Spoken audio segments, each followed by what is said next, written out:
기도를 포기할 수 없는 이유. 네, 기도를 포기할 수 없는 이유라는 제목으로 말씀 나누도록 하겠습니다. 제게는 이제 6살 된 딸 하율이가 있습니다. 하율이는 다양한 정체성을 갖고 있어요. 아빠의 딸이면서 유아유치 6세반이면서 농소 유치원 학생이면서 누나이고 그리고 엘사 공주입니다. 하율이가 엘사 공주로 인식하는 날에는 모든 것이 파란색이어야 됩니다. 파란색 머리띠, 파란색 신발. 그리고 그날은 치마를 이렇게 이제 걷고 이렇게 걷더라고요. 예. 그리고 어디서 봤는지 모르겠는데 물 마실 때도 어디서 본 건지 이렇게 공주는 이렇게 먹어야 된다면서 새끼손가락을 한 들고 이렇게 먹어요. 이처럼 사람의 말과 행동을 바꾸는 데 있어서 가장 중요한 게 정체성이라고 합니다. 여러분, 우리는 예수 그리스도를 믿으면서 신앙생활을 해 나가고 있는데 믿음으로 산다고 하지만 때로는 우리가 상황과 환경에 자꾸만 좌절될 때가 있죠. 왜 그럴까요? 우리 자신에 대해서 분명한 정체성이 있는데 그걸 자꾸만 잊어버리기 때문에 그렇습니다. 여러분, 우리는 예수 그리스도를 믿고 따르는 그리스도인입니다. 여러분, 그리스도인의 가장 분명한 정체성, 그리스도인의 가장 분명한 특징이 있다면 바로 기도하는 사람이라는 것이죠. 100만 명을 전도했다라고 알려진 D.L. 무디 목사님은 기도를 강조하면서 이렇게 말한 바 있어요. 예수님께서는 제자들에게 어떻게 설교해야 될지를 가르쳐 주지 않으셨고 기도를 가르쳐 주셨다. 그리스도인이란 기도를 중요하게 생각하고 기도하는 사람이라는 것이죠. 그렇기 때문에 우리는 기도할 때 우리의 정체성이 선명해집니다. 그리고 기도할 때에 믿음으로 살아갈 수 있다라는 것이죠. 오늘 말씀을 통해서 우리가 해야 될 기도의 모습은 무엇이고 또 왜 기도해야 되는지를 나눠보려고 합니다. 우리가 읽었던 본문 말씀의 배경을 보면요, 야곱이 등장합니다. 야곱이 자신의 형 에서를 속이고 20여 년 동안 고된 시간을 보낸 뒤에 고향 땅으로 돌아가다가 기도를 상징하는 하나님과 만나서 씨름하다가 이름이 바뀌는 사건, 이게 오늘의 스토리입니다. 여러분, 보통 기도하면은 무엇이 떠오르죠? 기도하면 무엇이 연상되십니까? 기도하면 대부분 요청이 생각이 되죠. 내가 뭔가를 구하고 얻어내는 방식으로 기도를 떠올리곤 합니다. 그런데 오늘 말씀을 보면 조금 다른 모습의 기도가 등장하게 되죠. 생소할 수 있지만 약속을 붙잡는 것, 이게 바로 기도입니다. 기도란 하나님께서 맺으신 그 약속, 하나님께서 우리에게 말씀하신 그 약속을 기억하며 붙드는 것. 그래서 지금 당장 급한 일이 있어서 상황에 따라 그리고 환경에 따라 하나님께 다급하게 구하는 것, 그것도 물론 기도이고 의미가 있지만 우리가 오늘 잊지 말아야 될 기도의 모습이 있다면 하나님의 그 약속을 붙잡는 것, 그 약속하신 하나님을 신뢰하는 것, 우리가 가져야 될 기도의 모습이다라는 것이죠. 여러분, 지금 야곱의 상황이요, 좋지 않아요. 뒤로는 그 삼촌 라반의 추적으로 굉장히 고생을 했습니다. 그리고 이제 앞을 향해 가고 있는데 내 앞에는 나를 죽일 수도 있는 400명의 군대를 거느린 나의 형 에서가 있는 거예요. 지금 에서로부터 살려달라고 기도할 수 있는데 이 지점에서 기도할 때 이 야곱이 이렇게 기도하는 것을 볼 수가 있습니다. 12절인데요. 함께 읽어봅니다. 시작. 내 씨로 바다에 셀 수 없는 모래와 같이 많게 하리라 하셨나이다. 맨. 주님께서 말씀하셨던 그 말씀을 기억하며 지금 이 약속을 붙들면서 기도하는 거예요. 여러분, 이건 지금 야곱이 없는 말을 지어내면서 내 목숨을 부지하려고 고집 피우는 게 아니라 이건 이미 아브라함 때부터 하나님께서 말씀하신 그 약속, 하나님께서 약속하신 거 그거 붙잡고 기도하는 장면이라는 겁니다. 여러분, 우리가 기도할 때 이 약속을 붙잡고 기도하는 게 참 중요합니다. 하나님의 말씀을 붙잡고 기도하는 게 굉장히 중요해요. 왜 그럴까요? 여러분, 우리가 갖고 있는 그 기도의 제목들은 사실 이게 이루어질지 안 이루어질지 확실치가 않아요. 그러나 하나님이 하신 말씀, 하나님이 하신 약속은 이건 여러분 반드시 이루어집니다. 그렇기 때문에 이 약속을 붙잡고 기도한다는 것은 분명한 확신을 갖고 기도할 수 있는 힘이 되는 거예요. 또한 여러분 이 약속을 붙잡고 기도할 때 나도 모르게 그 약속이 이루어지는, 하나님의 약속이 성취되는 하나님의 일하심의 현장에 동참하게 되는 은혜를 누리게 되기도 합니다. 그래서 우리는 약속을 붙잡고 기도해야 돼요. 이런 거죠. 실제로 총신 한 신학교 교수님의 이야기인데요. 이분이 어렸을 때 시골에서 사셨답니다. 놀거리도 없어서 이제 어릴 때 공터에서 친구들이랑 전쟁놀이 많이 했대요. 우리 남자 친구들은 많이 공감이 될 텐데, 나뭇가지 같은 거 주워서 이건 칼이야 그러면서 놀잖아요. 챙챙챙 하면서. 그러면서 한 명은 이렇게 챙 하다가 훅 하면 진짜 찔린 것처럼 으윽 하다가 쓰러지고, 어떤 데는 나뭇가지를 이제 옆으로 해갖고 이건 총이야 하면서 이제 빵빵 빵, 아무것도 없는데 계속 빵빵 빵, 그리고 돌멩이 던지면서 수류탄이다 이러면서 놀았대요. 하루는 똑같이 이제 나뭇가지 주워다가 총을 가지고 노는데, 그날따라 그 동네에 유독 많은 사람들이 우르르 한쪽으로 막 가더래요. 그래서 이 교수님이 신나게 다 같이 막 뛰면서 와 우리 다 같이 놀자 하면서 돌멩이 막 던지고 평소처럼 빵야 빵야 하면서 막 놀면서 이제 왔다 갔다 했대요. 그런데 나중에 커서 보니까 사람들이 유독 많았던 그날이 광주 민주화 운동 일어난 날이었대요. 실제로 광주 민주화 운동이 그때 있었던 거죠. 이분이요, 생각해 보세요. 그 어릴 때 대단하게 뭔가를 한 거 없어요. 그냥 그날 모여서 나뭇가지 가지고 빵야 빵야 뭐 챙챙 이러고 친구들이랑 논다고 생각했는데, 대한민국에서 일어난 역사적인 현장에 함께 동참하게 되었다는 거죠. 여러분, 우리가 매일 부르시는 그 기도요, 그리고 하나님의 약속을 붙잡고 하는 기도요, 때로는 굉장히 작은 것 같아요. 힘이 없는 것 같아요. 부족해 보이죠. 그러나 그 기도를 통해서 우리가 그 기도를 계속해서 나아갈 때 하나님의 역사적인 일하심의 현장에 동참하게 되는 은혜를 누릴 수 있다라는 겁니다. 이런 반대로 이 하나님의 약속을 붙잡고 하는 기도, 이거를 잊어버리면 우리의 기도는 사다리가 되어버립니다. 사다리가 뭐죠? 높은 데 올라갈 때 필요한 게 사다리잖아요. 높은 데 올라가고 나면 사다리 더 이상 쓰지 않습니다. 창고에 가져다 놔요. 우리가 문제 해결을 위해서 기도를 합니다. 승진을 위해서 기도합니다. 건강을 위해서 기도합니다. 문제를 놓고 기도합니다. 근데 그거 해결되면 기도 안 한다는 거예요. 내가 원하고 바랬던 그 위치, 거기에 오르게 되면 더 이상 하지 않는 사다리와 같은 그런 기도의 모습으로 전락할 수 있다는 거죠. 그러나 오늘 말씀은 우리의 기도가 사다리가 아니라 이 하나님의 신실한 약속을 붙잡는 것, 그 약속을 이루시는 하나님을 신뢰하고 의지하는 것이 되어야 함을 말해주고 있다는 거죠. 저는 바라기는 우리의 기도가 이 사다리와 같은 기도, 여기서 그치지 말고 하나님의 그 약속을 붙잡고 상황과 환경이 어떠하든 그 약속을 신실하게 이루어 가시는 그 하나님을 믿는 그 기도의 모습이 있기를, 그래서 끝내 그 약속이 이루어지는 놀라운 역사적인 현장을 몸소 경험하는 삶이 되기를 주님의 이름으로 축복합니다. 여러분, 이렇게 우리가 기도하며 나아갈 때 사실 진짜 말씀 붙잡고 기도할 때 모든 나의 삶의 문제가 잘 풀리고 약속대로 튼튼하게 내 삶이 이어져 가면 좋겠는데, 여러분 꼭 그렇지 않을 때가 있죠. 아니, 나는 분명히 하나님의 약속을 붙잡고 기도했는데 어긋나 버리는 삶의 문제를 만나게 된다는 거죠. 여러분, 삶의 어긋남이 일어나는 거 여러분 많이 경험해 보지 않으셨습니까? 그때 여러분 이거를 분명히 기억해야 됩니다. 삶의 어긋남이 은혜의 순간이라는 거예요. 오늘 보면 25절에 이렇게 얘기합니다. 25절 시작. 자기가 야곱을 이기지 못함을 보고 그가 야곱의 허벅지 관절을 치매 야곱의 허벅지 관절이 그 사람과 씨름할 때에 어긋났더라. 네, 여기서 야곱과 씨름을 한 대상은 하나님입니다. 하나님이 지금 야곱을 이기지 못함을 보고 그의 허벅지 관절을 치셨다라고 하는데, 여러분 사실 하나님이 이기지 못한다는 게 말이 안 되잖아요. 그리고 여러분 당시 이 야곱의 나이가요 97세입니다. 97세 할아버지. 여러분, 할아버지랑 씨름을 해서 97세 할아버지랑 씨름을 해서 이기지 못한다, 말이 안 되잖아요.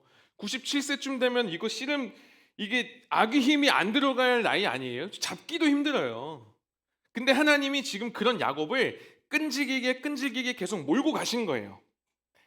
야곱으로 하여금 고치기 원하고 야곱으로 하여금 그의 삶에 다듬어지고 변화되기 원하는 것이 있었기 때문에 하나님이 끝까지 몰고 가신 거죠. 여러분, 하나님은 그렇게 끝까지 몰고 가서 왜 하필 이 야곱의 허벅지 관절을 꽝 치셨을까요? 야곱의 인생을 보면요, 야곱이 꽉 붙들고 살아갔던 자신의 삶의 모토가 있었습니다. 이거였어요. 나는 이 문제를 해결할 수 있어. 내가 다룰 수 있어. 내가 다 할 수 있어. 이게 여러분 야곱의 인생 표어였습니다. 실제로 자기 형 에서의 뒤꿈치를 잡고 태어나서 장자도 아니지만 자신의 머리를 써서 어떻게 하죠? 장자권을 얻어내죠. 그리고 20년 동안 피난 생활하다가 외삼촌 라반의 집에서 일하고 커다란 부자가 됩니다. 이 정도면 다 이루었다 싶은데 외삼촌 라반과 원수가 됩니다. 그리고 결국 야반도주 하다가 죽을 뻔하지만 살아서 오늘 본문까지 이제 온 거예요.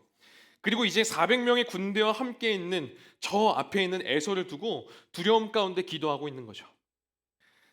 아까 말씀을 붙잡고 분명히 기도했는데 기도가 끝나자마자 야곱의 삶의 모토가 발휘가 됩니다. 이 문제를 내가 해결할 수 있어.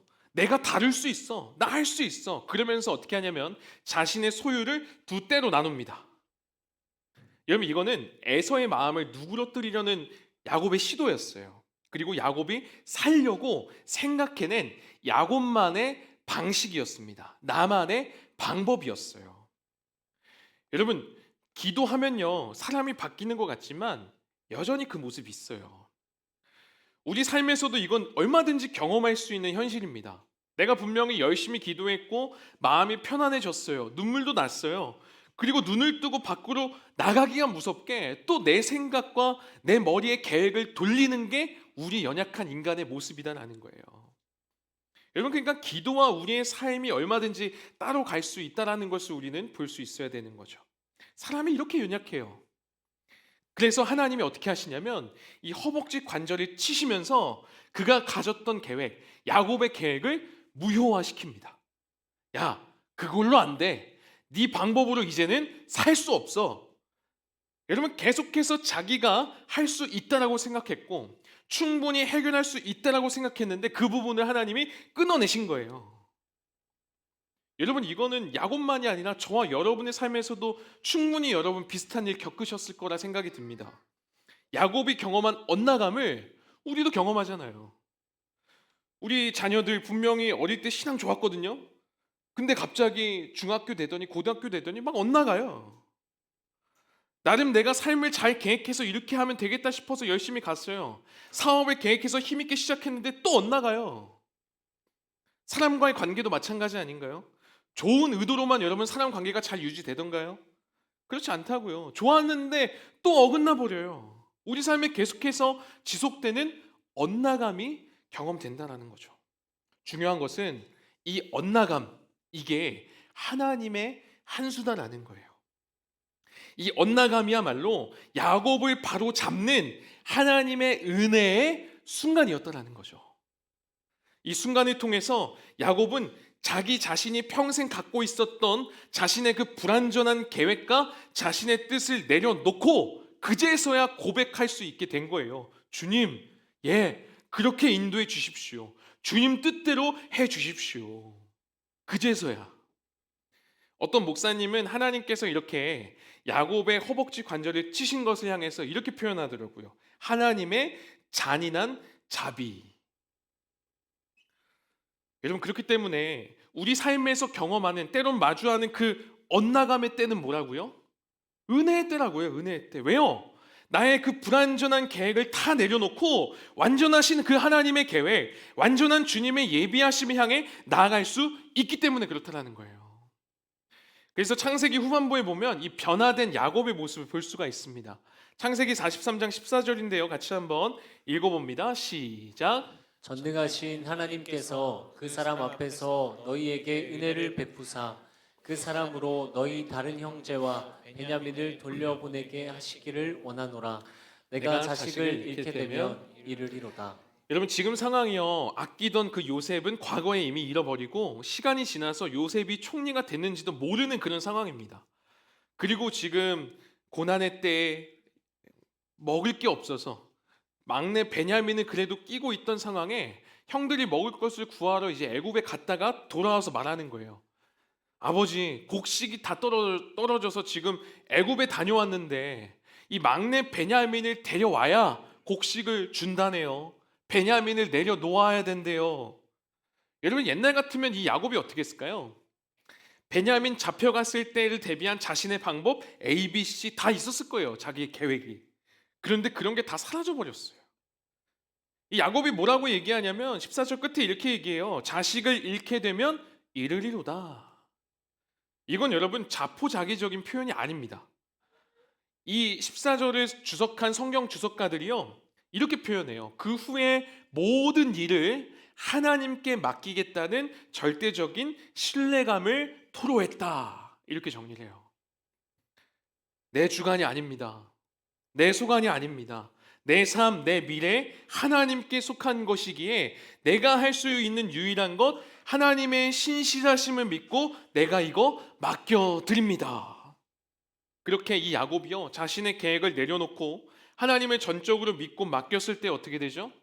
잃어버렸던 아들 요셉을 만나고 찾을 뿐만 아니라 빼앗길 뻔한 그 베냐민까지 함께 할 수 있게 되었다는 거잖아요.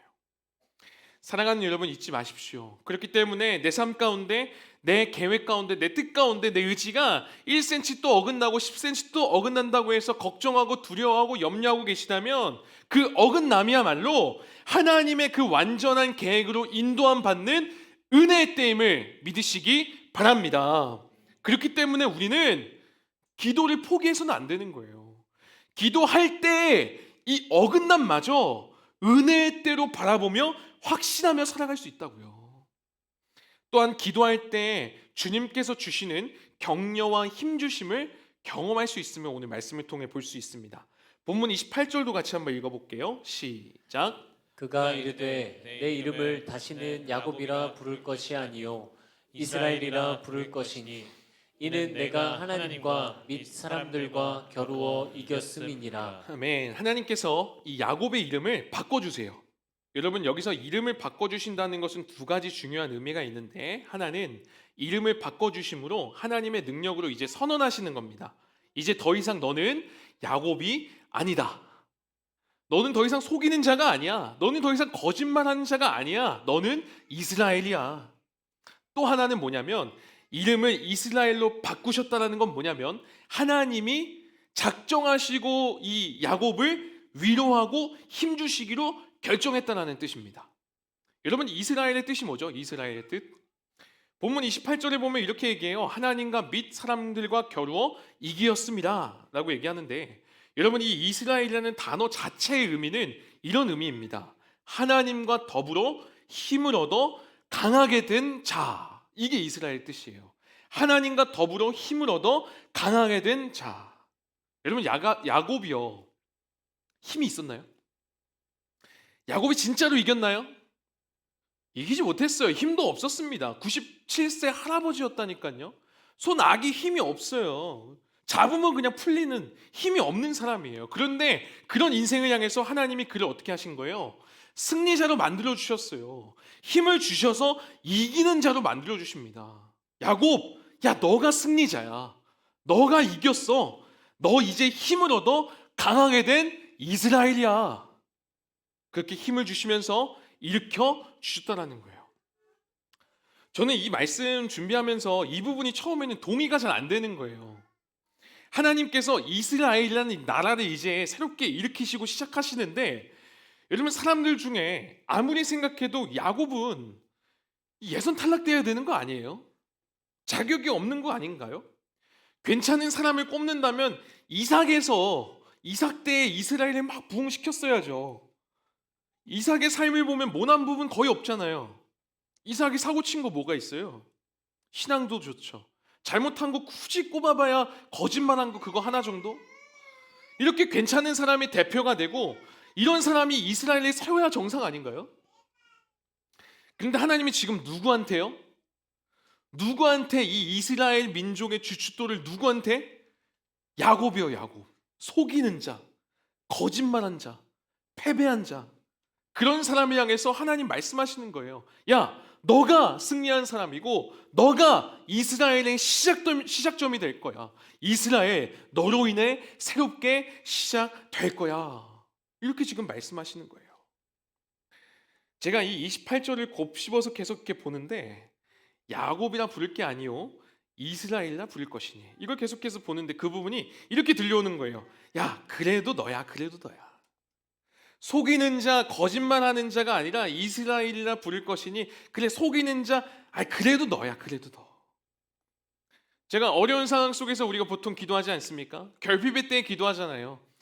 부모로서 저도 그런 기도 많이 합니다. 제가 하율이한테도 화를 낼 때가 있어요. 저도 막 소리 지르고 너무 무섭게 제가 소리치다 보니까 그날에 하율이가 저를 막 피해요.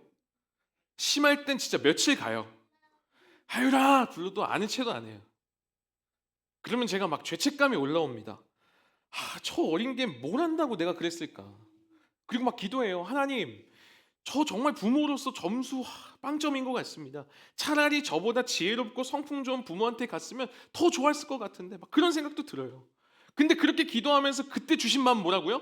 야 그래도 너야 그래도. 내일 모레 청소년 수련회 시작하거든요. 근데 고1 되는 여자아이가 자기가 좋아하는 연예인 콘서트 티켓을 굉장히 어렵게 구했어요. 근데 날짜가 하필 내일 모레 14일 금요일인 거예요. 이 아이가 처음 그 날짜를 보고 울고불고 슬퍼하면서 고민하다가 결국 어렵게 구한 그 티켓 이 아이한테는 전부잖아요. 이거 취소했대요. 제가 그 소식을 듣고 야 수련회 말씀 준비하는데 이 정도는 안 될 것 같은 거예요.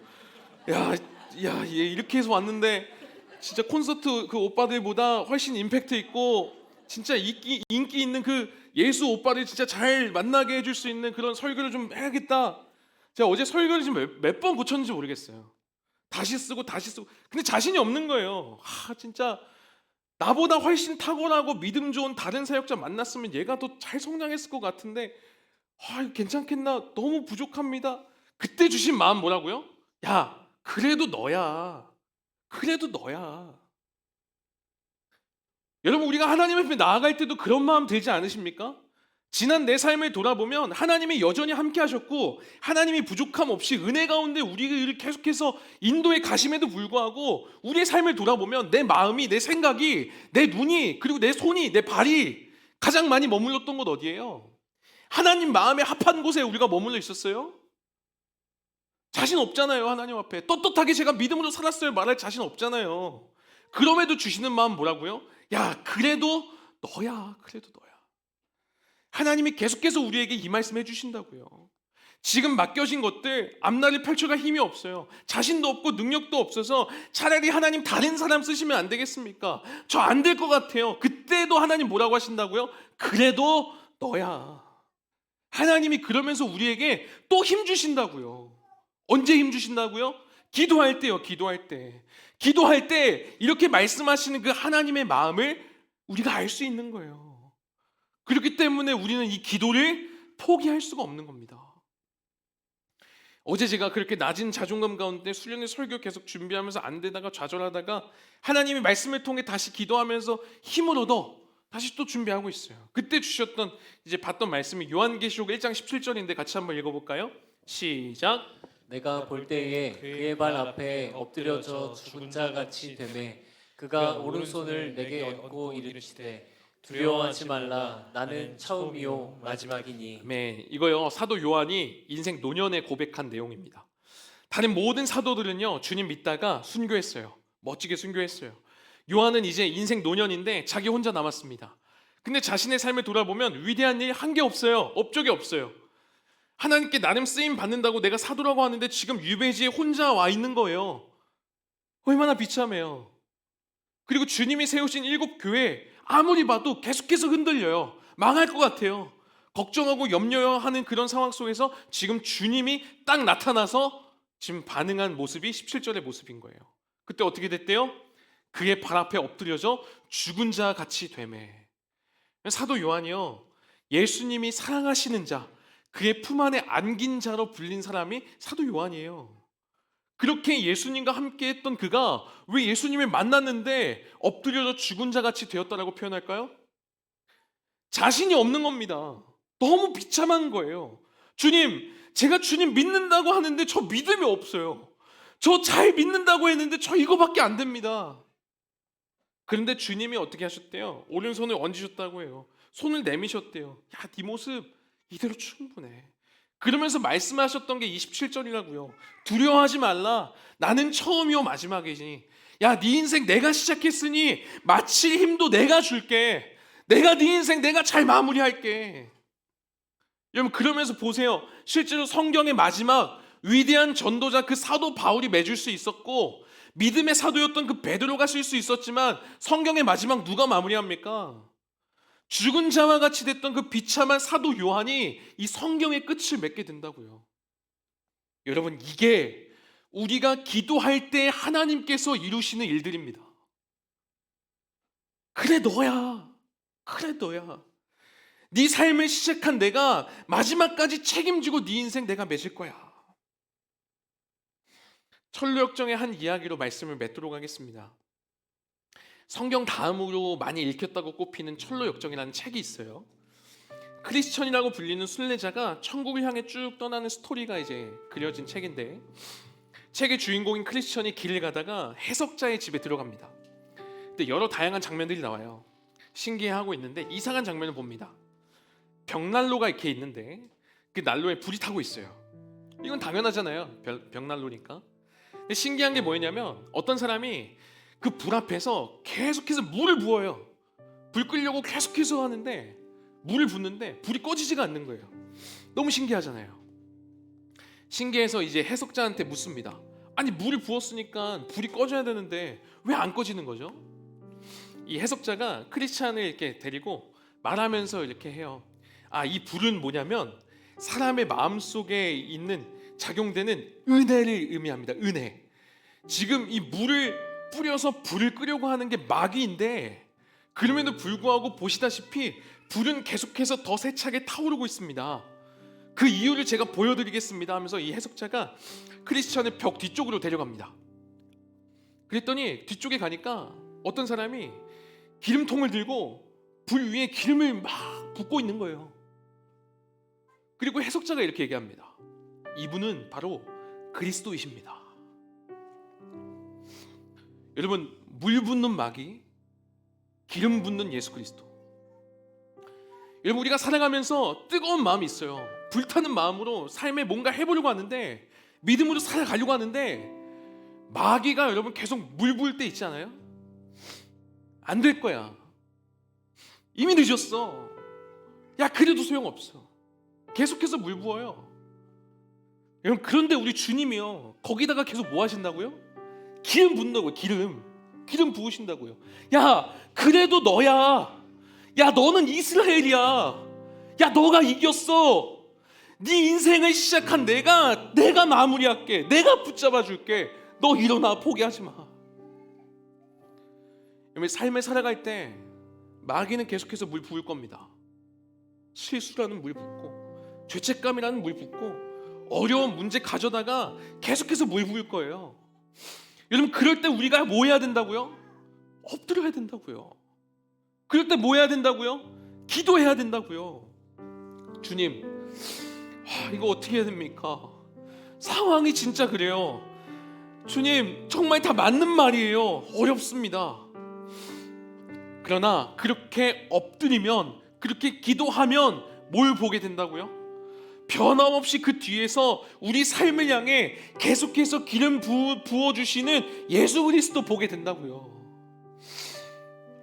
여러분, 상황이 어렵고 어긋남으로 인해서 기도를 멈추지 마시고, 신실하신 그 하나님의 약속을 붙잡고 기도함을 통하여 힘주시는 그 하나님, 일으켜주시는 하나님, 끝까지 기름 부어주셔서 우리 삶에 은혜의 불 꺼지지 않게 하시는 하나님을 경험하는 기도의 삶이 되기를, 그런 우리 모두가 되기를 주님의 이름으로 축복합니다.